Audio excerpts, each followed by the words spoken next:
In this video, I'm going to teach you how to connect Razer Blackshark V2X to Xbox Series X. It's a very easy process, so make sure to follow along. The Razer Blackshark V2X is a multi-platform headset, meaning that you will be able to use it across many different platforms. It is primarily designed for PC, however, it is entirely compatible with any sort of console, including the Xbox Series X. So all that you have to do to properly connect it to your console is to use the wired connection.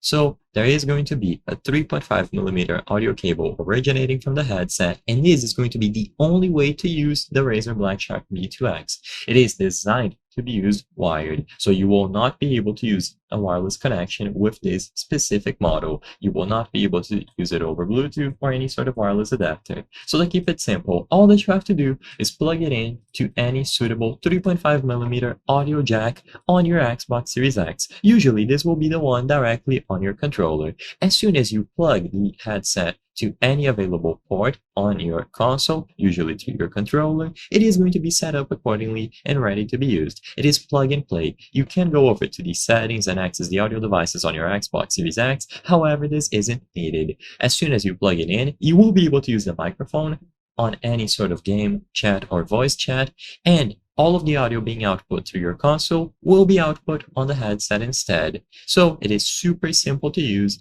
and you can use it on different platforms as well through the same method. So just plug it into a suitable 3.5mm audio jack port and you will be able to use it.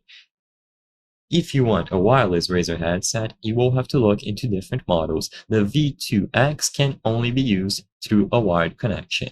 I hope I was able to help you on how to connect Razer Blackshark V2X to Xbox Series X. If this video helped you, please be sure to leave a like and subscribe for more very easy tips. Thank you for watching.